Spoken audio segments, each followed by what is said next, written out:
నమస్తే, welcome to our channel. నేను మిషాల్ని. Tadepalli palace బద్దలైనట్టేనా? అయితే కూటమి ప్రభుత్వం మీద కుట్రలు పండటానికి బయటకు వచ్చారు కొందరు. అసలు ఏంటి, ఏం జరుగుతుంది, ఎవరు వాళ్ళు?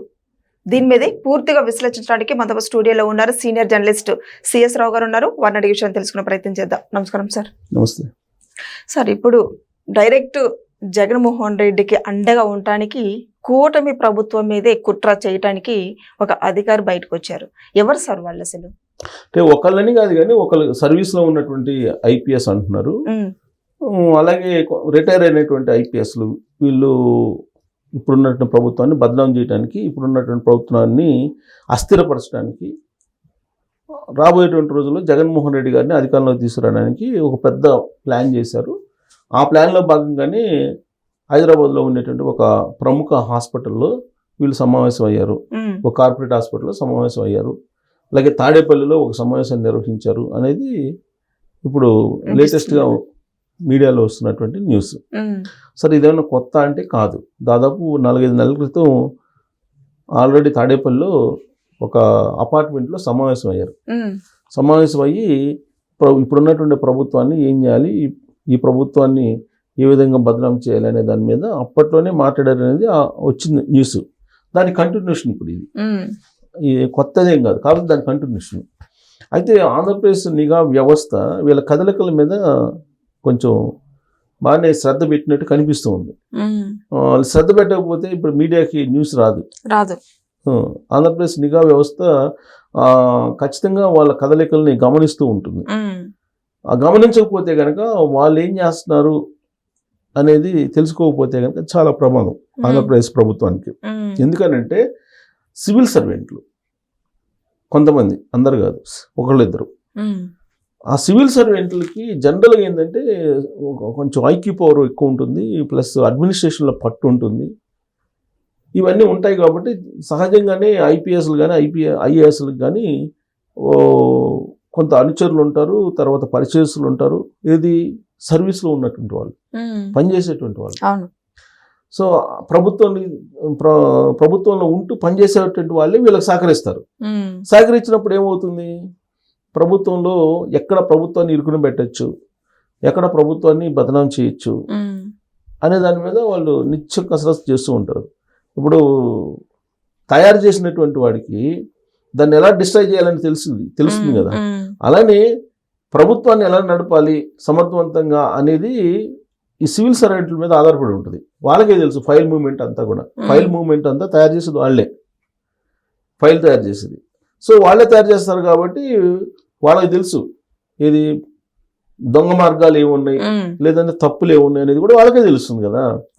సో కాబట్టి ఇప్పుడు వాళ్ళు ఏం చేస్తున్నారు, ఒకళ్ళిద్దరు ఐపీఎస్లు లేదంటే ఐఏఎస్లు కొంతమంది, వీళ్ళు ప్రభుత్వంలో ఉండేటువంటి లూప్ హోల్స్ లేదంటే ప్రభుత్వంలో ఉండేటువంటి కొన్ని అంశాలని తీసుకొని వాటిని నెగిటివ్ షేడ్లో చూపించడం ద్వారా ప్రజల్ని వ్యతిరేక చేయాలి, ఈ ప్రభుత్వానికి జగన్మోహన్ రెడ్డి గారికి అనుకూలంగా మలచాలి అనేటువంటి ఒక స్కెచ్ వేసి ప్రయత్నం చేస్తున్నారు అనేది వినిపిస్తుంది. అంత ముందు కూడా వినిపించింది, ఇప్పుడు ఇంకా మరింత వేగవంతం చేసి ఉంటారు. ఎందుకంటే జగన్మోహన్ రెడ్డి గారు ఏదో బస్ యాత్ర చేస్తాడు లేదంటే పాదయాత్ర చేస్తాడు అని అంటున్నారు. అది ఎంతవరకు నిజమో తెలియదు. ఎందుకంటే జగన్మోహన్ రెడ్డి గారు నాకు తెలిసినంత వరకు 2014లో కూడా నేను పాదయాత్రకు వస్తాను అని చెప్పారు. నియోజకవర్గాల్లో నేను నిద్రపోతున్న ఒక రైతు అని చెప్పి చెప్పారు. కానీ ఏ ప్రోగ్రాంకి ఆయన ఇప్పటి వరకు వెళ్ళలేదు.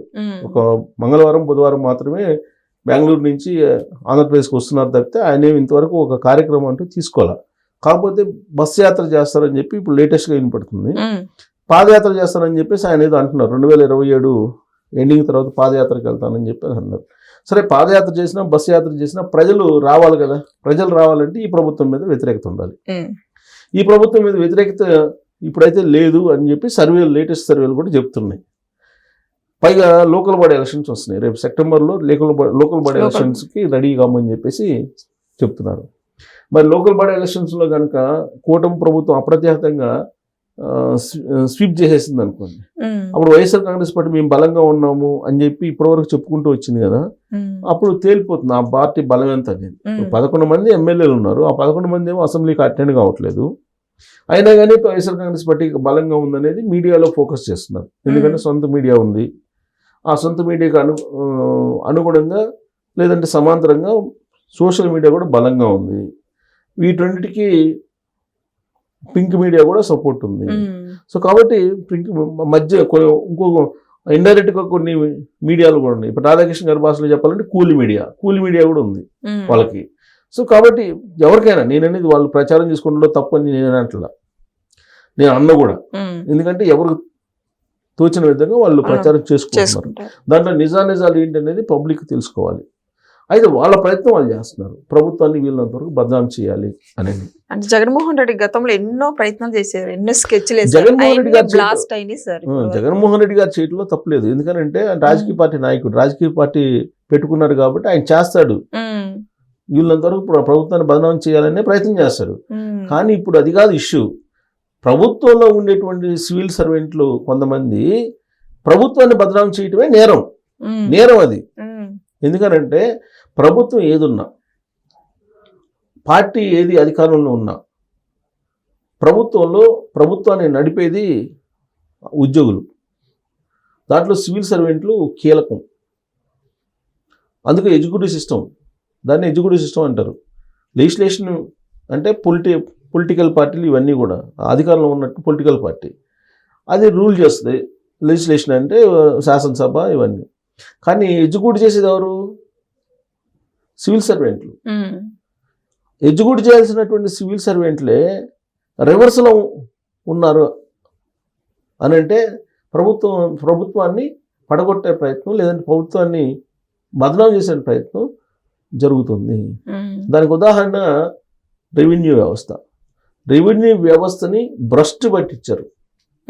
అందుకే చంద్రబాబు నాయుడు గారు పాపం రివ్యూ మీటింగుల్లో ఏదైనా ఒక సమస్యని పరిష్కరించమని చెప్తే ఒక ఫైల్ పంపిస్తే ఇంకొక ఫైల్ని అడిషనల్గా క్రియేట్ చేసి సమస్యను క్రియేట్ చేస్తున్నారు. ఒక ఫైల్ని పరిష్కరించమని చెప్తే ఇంకొక ఫైల్ కూడా క్రియేట్ చేసి దాన్ని కూడా సమస్యాత్మకంగా చేస్తున్నారు, ఫైల్ పరిష్కరించడం మర్చిపోతున్నారు అని చెప్పి చాలా సందర్భాల్లో అన్నారు ఆయన. అలాగే ఉద్యోగులు, ప్రజాసేవకులు, ప్రజలు ఎవరైనా వస్తే కనుక మానవీయ కోణంలో పరిష్కరించండి సమస్యలు అని చెప్పేసి చెప్తున్నారు. కానీ అధికారుల నుంచి మీకు ఆశించినటువంటి స్పందన రావట్లేదు. ఫలితంగా పబ్లిక్లో రెవెన్యూ డిపార్ట్మెంట్ మీద 100కి 99% అసహనం ఉంది. ఖచ్చితంగా పబ్లిక్ ఎప్పుడో నిలదీస్తారు. తెలంగాణలో 3-4 ఎంఆర్ఓల్ని పెట్రోల్ పోసి తగలబెట్టారు. ఆ తరహా పరిస్థితి ఆంధ్రప్రదేశ్లో వచ్చేలాగా కనిపిస్తుంది. అది రాకూడదని మనం కోరుకుందాం, కానీ అలాంటి పరిస్థితి అక్కడ ఉంది. రెవెన్యూ సమస్యలు అలా ఉన్నాయి అక్కడ. దాన్ని సార్ట్అవుట్ చేయట్లేదు. కారణం ఏంటి? ఈ ప్రభుత్వంలో ఉండేటువంటి వాళ్ళు ఐపీఎస్లు కానీ ఐఏఎస్లు కానీ కొంతమంది కుట్రబడిని ఉద్యోగుల్ని పనిచేయనీయకుండా ఉద్యోగులను తప్పుదోవ పట్టించేలాగా ప్రజల్ని వాళ్ళ వైపు తిప్పుకునేలాగా జగన్మోహన్ రెడ్డి గారి వైపు మళ్లించేలాగా ప్రయత్నం చేస్తున్నారు అనేది ఇప్పుడు తాజాగా నిఘా వ్యవస్థలు అనుమానిస్తుంది. ఆ మేరకు లీక్స్ వచ్చినాయి. అయితే ఇంతకీ ఎవరు వీళ్ళు అనేది క్యూరియాసిటీ ఉంటుంది సహజంగా. ఎవరుంటారు? ఇప్పుడు కూటమి ప్రభుత్వం రాగానే ఒక 20 మందినో ఏమో ఐపీఎస్ఎల్ని పక్కకు పంపించేసింది. అలాగే ఐఏఎస్ని ఒక 5-6 ఐఏఎస్ని పక్కన పెట్టేసింది. వీళ్ళలో ఒకళ్ళిద్దరు. అలాగే సర్వీస్లో ఉన్నటువంటి వాళ్ళు ఎవరు అనేది ఐపీఎస్ అని చెప్పి సర్వీస్లో ఉన్నారన్నారు. సర్వీస్లో ఉంది ఎవరు? కొంతమందిని ఏమో పోస్టింగ్ ఇవ్వకుండా అసలు పోస్టింగ్ ఇవ్వకుండా ఉన్నారు. మరికొంతమంది ఏమో ఈ 10-15 మంది వాళ్ళల్లో మరికొంతమంది ఏమో సర్వీస్లో ఉన్నప్పటికీ కూడా, అంటే పోస్టింగ్లో ఉన్నప్పటికీ కూడా నాన్ ఫోకల్ పోస్టులో ఉన్నారు. అంటే ప్రాధాన్యత లేని పోస్టులో ఉన్నారు. ఆ ప్రాధాన్యత లేని పోస్టులో ఉన్నటువంటి వాళ్ళు ఒకళ్ళిద్దరు ఈ పని చేస్తూ ఉంటారు. ఆల్రెడీ ఇప్పుడు జత్వానీ కేసులో 3 ఐపీఎస్లను అరెస్ట్ చేశారు కదా. సో వాళ్ళు ఇప్పుడు బెయిల్ మీద బయట ఉన్నారు. అలాగే అంతకుముందు జగన్మోహన్ రెడ్డి గారు అధికారంలో ఉన్నప్పుడు జేపీఎస్ల మాదిరిగా, ఐపీఎస్లు కాదు జేపీఎస్లు, జగన్ పోలీస్ సర్వీసెస్ అనేది, ఆ జాబితాలో ఉన్నటువంటి వాళ్ళు 2-3 ఉన్నారు.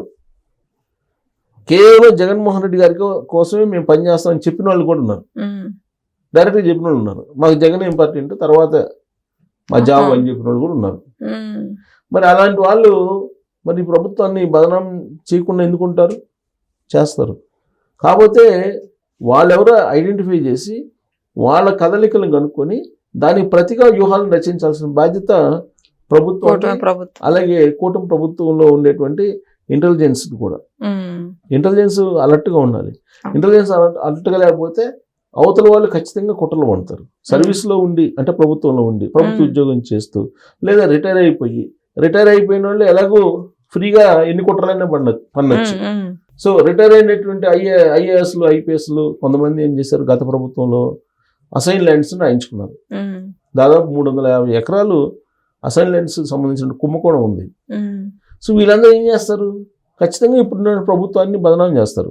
ఎందుకంటే ఇప్పుడు ఆ ప్రభుత్వం కోఆపరేట్ చేయట్లా దేనికి, అవినీతికి. ఇప్పుడు అసైన్ ల్యాండ్స్ తీసుకోవాలనుకుంటున్నారు. సో కాబట్టి ఖచ్చితంగా ఈ ప్రభుత్వం ఉంటే మాకు లాభం లేదనుకుంటారు వాళ్ళు. వరకు ప్రభుత్వాన్ని బదనాం చేయటం, పడగొట్టడం ఏదో ఒకటి చేస్తారు. ఇప్పుడు అది చేయటం అనేది వాళ్ళు చేస్తున్నారు. కాకపోతే సర్వీస్లో ఉన్నటువంటి వాళ్ళు ఎవరైతే ఉన్నారో వాళ్ళు చేయటం అనేది నేరం. వాళ్ళు ఎవరు ఐడెంటిఫై చేసి వాళ్ళ మీద చర్యలు తీసుకోవాల్సిన అవసరం ఉంది. Thank you sir.